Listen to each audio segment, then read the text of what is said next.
उत्तर प्रदेश में भाजपा के खाते में आई 33 सीटों पर कांग्रेस ने उस पर तंज कसा। पूर्व उप मुख्यमंत्री हरीश रावत ने भाजपा पर चुटकी लेते हुए कहा कि बनारस सीट पर भी भाजपा 5 से 6 लाख वोट के अंतर से जीतने का दावा कर रही थी, लेकिन उस सीट पर प्रधानमंत्री नरेंद्र मोदी शुरू के 2 राउंड में पीछे चले गए थे। उन्होंने कहा कि अंत में नरेंद्र मोदी की जीत 1.25 लाख वोट पर सिमट कर रह गई।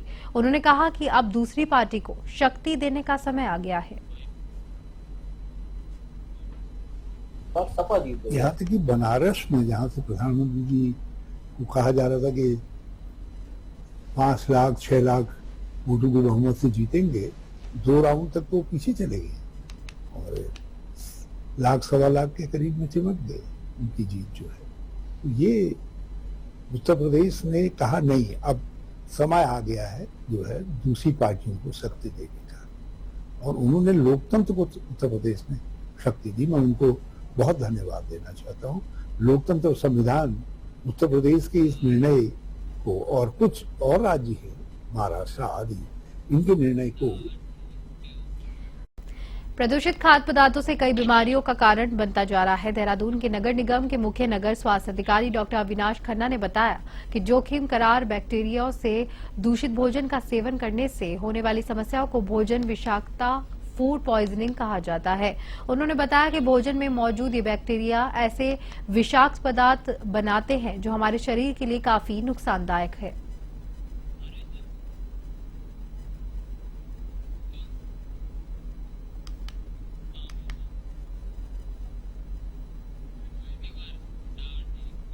गदरपुर के खेमपुर जिला पंचायत सदस्य कुमारी सुमन सिंह ने उधम सिंह नगर के जिला पंचायत अध्यक्ष रेणु गंगवार पर गंभीर आरोप लगाते हुए उन्होंने कहा कि खेमपुर जिला पंचायत क्षेत्र के साथ भेदभाव किया जा रहा है। अपने आवास पर प्रेस वार्ता करते हुए सुमन सिंह ने कहा कि रेणु गंगवार सभी सदस्यों के साथ एक जैसा व्यवहार नहीं करती है और बजट आवंटन दोषपूर्ण तरीके से किया जाता है, जिसे हम लोग विरोध कर रहे हैं।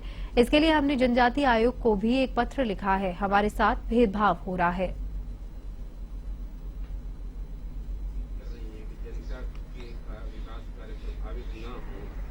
के लिए अध्यक्ष महोदया कुछ सोचेंगे कि अब जो जिला पंचायत कार्यालय में हमारे साथ नाइंसाफी की जा रही है, तो उसकी सिर्फ इतनी सी वजह है कि हम जो आवाज उठा रहे हैं हमारे बजट के लिए, हमारे क्षेत्र में विकास कार्य बाधित ना हो और काम एक लेवल में चलता रहे, तो उस वजह से शायद अध्यक्ष महोदया हमारी खफा हैं या पता नहीं उनके दिमाग में ऐसी क्या चीज बैठ गई है जो वो कोई रिस्पॉन्स नहीं दे रही हैं। साथ ही हमें ही गलत ठहरा दिया जा रहा है। तो इसके लिए मैंने शिकायत की है और मुझे पूरी उम्मीद है कि जांच होगी, और जब जांच होगी और जो दोषी पाया जाएगा उसके लिए सजाओं के भी प्रावधान हैं। साल 2019 से ही अगर हम ले लें तो शुरुआती दौर हमारा कुछ ऐसा था कि हमें जानकारी नहीं थी कि जिला पंचायत में कार्य कैसे किए जाते हैं या अध्यक्ष के क्या क्या अधिकार होते हैं, सदस्यों के क्या क्या अधिकार होते हैं। तो उन्हीं चीज़ों को देखते हुए हमारी जो प्रथम मीटिंग थी, सबसे पहली बैठक थी, तो उसी में कुछ हमारे प्रस्ताव ऐसे पारित हुए थे, कुछ ऐसे प्रस्ताव पास कर। गढ़वाल के सांसद अनिल बलूनी अपने लोकसभा क्षेत्र को आदर्श बनाएंगे। उन्होंने बताया है कि वह कोटद्वार से जयपुर रेल संचालन और कोटद्वार स्थित ऐतिहासिक कर्ण आश्रम को विश्व मानचित्र पर लाने का प्रयास करेंगे।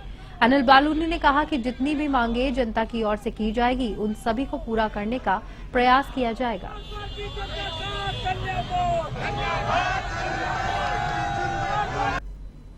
जो हमारी विधानसभा के अध्यक्षा भी हैं, उन्होंने भी ट्रेन की बात की है। निश्चित तौर पे जयपुर तक की ट्रेन का जो विषय, जितने भी विषय, ये निश्चित मान के चलिए कि जितनी मांगे हैं सब पूरी होने वाली है और इन सब के लिए हम काम करने वाले हैं। मैंने कहा है कर्णवाश्रम को राष्ट्रीय स्मारक बनाएंगे, एक बड़ा स्मारक बना के तैयार करेंगे, वह भी है।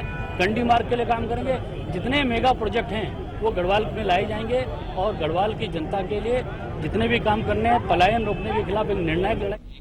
उत्तराखंड में होने वाले उपचुनाव में भाजपा ने प्रचारकों की लिस्ट जारी कर दी है। निर्वाचन आयोग ने इसकी मंजूरी दी है।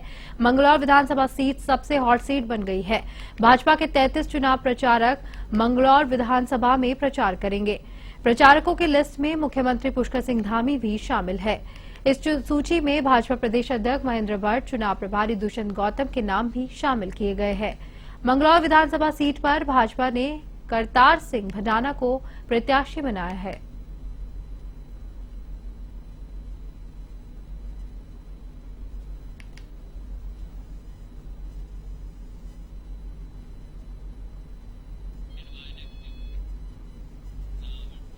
गर्मी बढ़ने के साथ ही अल्मोड़ा में पानी के लिए हाहाकार मच गया है, जहां पे लोग पानी के लिए अब मारामारी करते हुए दिखाई दे रहे हैं। जल संस्थान द्वारा जनपद के दूरस्थ क्षेत्रों के लिए टैंकरों से पानी बांटा जा रहा है, जहां पे क्षेत्र में पानी बांटने को गए एक टैंकर ड्राइवर के साथ दबंगों ने बदतमीजी की और टैंकर को जबरदस्ती ले गए।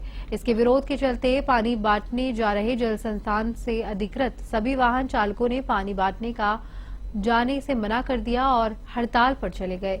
इन ड्राइवरों का कहना है कि क्षेत्र में पानी बांटने के दौरान दबंगों द्वारा उनके साथ जबरदस्ती की जा रही है।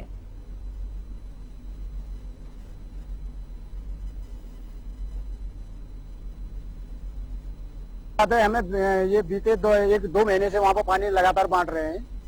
इसमें जो है वहाँ के लोगों को संतुष्टि नहीं हो रही है, क्योंकि एक आदमी 5000 लीटर पानी मांग रहा है। इसमें विभाग इसको पूर्ति नहीं कर पाएगा और वो जो है अपनी जहाँ से गाड़ियां भेज रहे हैं तो अपने अपने गाड़ियां में बैठ के अपने अपनी दुकान पर गाड़ियां खाली कर दे रहे हैं और इसमें मारपीट भी करने को तैयार हो जा रहे हैं। पुलिस प्रशासन ने भी इसमें कुछ दिन ड्यूटी निभाई और उसके बाद वो भी पीछे हट गए। बाकी जो है उन्होंने कल हमारी एक गाड़ी छीन ली है। इसमें प्रशासन ने और उसने जोर लगाया तो वो उन्हें माने नहीं कोई भी।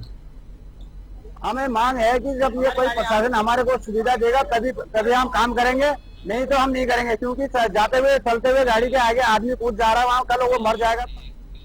अल्मोड़ा में 4 वन कर्मियों की जान लेने वाली बिनसर सेंचुरी ने आग पर पूरी तरह से काबू कर लिया है। मृतक परिवारों के प्रति शोक संवेदनाओं का दौर भी जारी है। कैबिनेट मंत्री रेखा आर्या ने अल्मोड़ा में मृतकों के घर जाकर उनके परिवारजनों से मुलाकात की और उन्हें सांत्वना दी।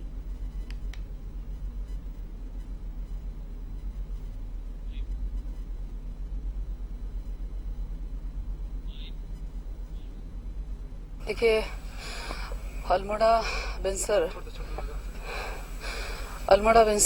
के वनाग्नि के इस घटनाक्रम को पूरे प्रदेश में सभी के मनोभाव में बहुत ही दुख है।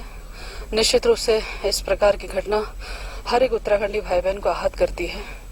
वनाग्नि के भेंट चढ़े हमारे कुल 4 परिवार के मुख्य सदस्य आज हमारे बीच में नहीं रहे हैं, उनके मध्य जाना हुआ। लबालब रहने वाली भीमताल झील पर्यटन सीजन में सैलानियों को आकर्षित करती थी, लेकिन इस बार बारिश न होने की वजह से 200 मीटर तक झील मैदान में तब्दील हो गई है।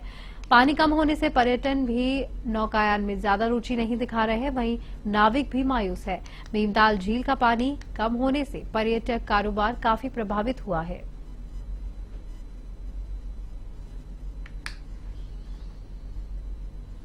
हमने कई बार डीएम साहब के सामने भी इस चीज को रखा है कि जो ऊपर से 2 यहाँ पे खुटानी नाला और आपके भंवाली फरसौली वाला नाला जो अब मिलता है, उसकी जितनी मिट्टी आ रही है सब इसमें समा जा रही है। उसी वजह से ये आज आप देख रहे हैं कि इस तालाब के ये क्या हाल हो। हम लगातार प्रयास कर रहे हैं कि इस तालाब को कैसे सुंदर बनाया जाए। मैं इनसे कहना चाहूंगा कि आप इसको बिल्कुल सफाई में, जो अंग्रेजों के टाइम के इसमें नाले बने हुए थे, उन नालों को खुलवा दीजिए। अगर खुदा ना खास्ता इसका सारा असर जो है डैम पे देखने को मिले। उद्यान विभाग में फलदार पौधे की खरीद फरोख्त के 8 करोड़ रुपए से ज्यादा का घोटाला सामने आया है, जहां पे ये रकम पौधे की दरों में मनमाने तरीके से बढ़ोतरी कर सब्सिडी के रूप में इधर उधर की गई थी। इस मामले में सीबीआई की जांच के बाद करीब कृषि और उद्यान मंत्री गणेश जोशी पर हमलावर हो गई है, जहां पार्टी के प्रदेश अध्यक्ष करण माहरा का भी कहना है कि जांच के घेरे में गणेश जोशी को भी आना चाहिए।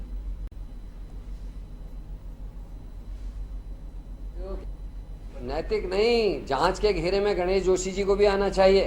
कैबिनेट मंत्री हैं, कैसे उनकी नाक के नीचे हो गया। और शक इसलिए होता है कि जब हाई कोर्ट ने डिसीजन दिया कि इसकी सीबीआई जांच होनी चाहिए, मंत्री जी और मंत्री जी का विभाग सुप्रीम कोर्ट चले गया, डांट खा के वापस आए हैं और आज कह रहे हैं 0 टॉलरेंस है, कार्रवाई होगी।